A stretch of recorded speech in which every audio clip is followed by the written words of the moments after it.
बेटा बहुत वक्त हो गया तुझे यहाँ आए हुए, कुछ दिन के लिए आ जा। सावित्री जी अपनी बेटी पायल से फोन पर बोली। पर माँ मैं कैसे, यहाँ के हालात तो तुम जानती हो, पापा जी की हालत ऐसी नहीं है कि उन्हें अकेला छोड़ा जाए। पायल ने अपनी मजबूरी बताई। बेटा पूरा 1 साल हो गया यही सुनते सुनते, ना किसी तीज त्योहार पर आई, ना ही कभी वैसे मिलने आई। क्या हम सबकी याद नहीं आती तुझे? सावित्री जी भावुक होते हुए बोली।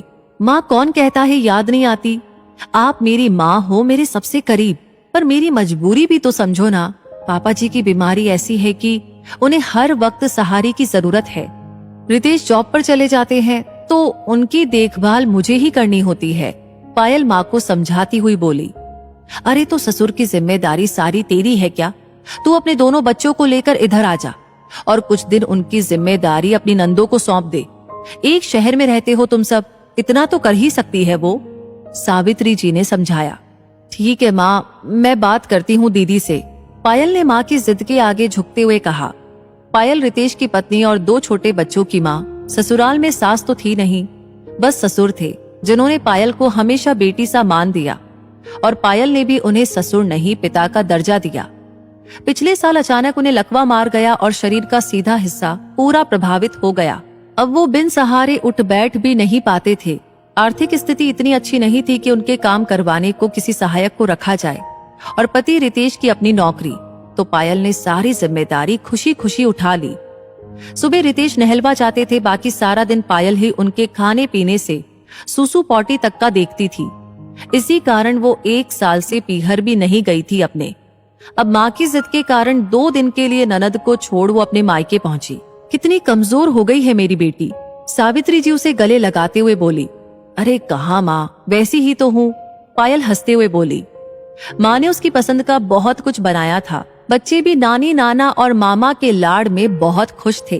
पायल बीच बीच में ननद से फोन पर ससुर का हाल चाल पूछती रही। बेटा 2 दिन को तो आई है, तब भी घड़ी घड़ी फोन में लगी है। सावित्री जी ने टोका। माँ पापा जी की दवाई, उनके खाने पीने, सबका ध्यान भी तो रखना है। पायल बोली। वहाँ उनकी बेटी है ना, वो सब देख लेगी। तू यहाँ हम लोगों के साथ रह, मन से भी तन से भी। सावित्री जी बोली। अच्छा ठीक है, रख दिया फोन, अब खुश? पायल माँ के गले लगते हुए बोली। पूरा दिन बच्चों की मस्ती और माँ बाप के साथ बातों में बीत गया। रात को पायल जल्दी ही सो गई। मायके का सुखद एहसास था या थोड़ा वक्त सुकून का मिला था, वजह जो भी हो, पायल प्यारी सी नींद सोई थी। तभी उसका फोन बजा। अरे इतनी रात को किसका फोन है? पायल गहरी नींद में होने के कारण हड़बड़ा कर उठी तो रितेश का फोन था। पायल माफ करना, तुम्हें इतनी रात को परेशान कर रहा हूँ, पर पापा को अस्पताल लेकर आया हूँ, सोचा तुम्हें भी बता दूं। रितेश घबराई आवाज में बोला।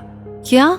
ऐसा क्या हुआ पापा जी को? सुबह तो मैं ठीक से छोड़कर आई थी, फिर अब 1 दिन में ऐसा क्या हुआ? पायल चिंतित होकर बोली।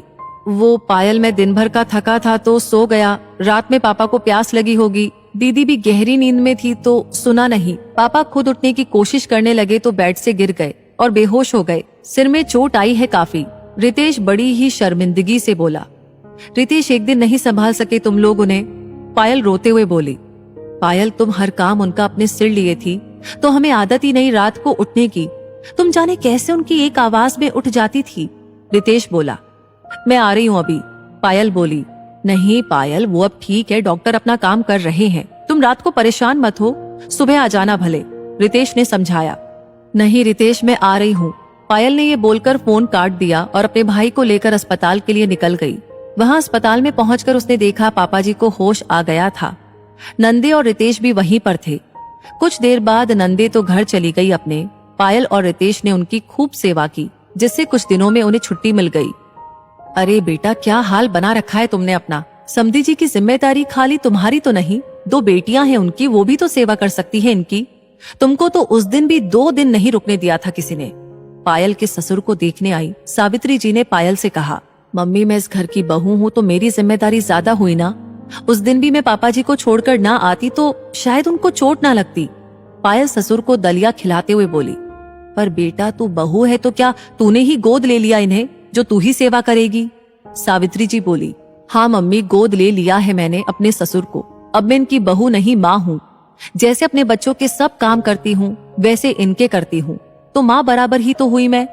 और आपसे एक विनती करना चाहूंगी मेरे इन गोद लिए बेटे के बारे में कुछ ना सुनूंगी। उम्मीद है आप मेरी भावनाओं का सम्मान करेंगी। पायल हाथ जोड़कर सावित्री जी से बोली। सावित्री जी हैरान थी कि उनकी बेटी तो आज उनसे भी बड़ी बन गई थी। पायल के ससुर नम आंखों से अपनी बहू को देख रहे थे, जिसमें उन्हें मां की छवि नजर आ रही थी। दोस्तों, ये कोई काल्पनिक कहानी नहीं है, सच्चाई है ये। पायल जैसी बहू भी है दुनिया में। वैसे भी घर के किसी इंसान को तकलीफ हो तो अपने ही काम आते हैं, कोई पराया नहीं। तो हम सभी का फर्ज है कि अपनों के दुख में उनके काम आए। दोस्तों, इस वीडियो से आपको क्या सीख मिलती है कमेंट सेक्शन में जरूर बताएं और इस वीडियो को ज्यादा से ज्यादा शेयर करें। आपका हर एक लाइक और शेयर हमें मोटिवेट करता है ऐसी ही प्रेरणादायी वीडियो आपके सामने लाने के लिए। साथ ही हमारी हर वीडियो को सबसे पहले पाने के लिए हमारे पेज को फॉलो करना ना भूलें। धन्यवाद।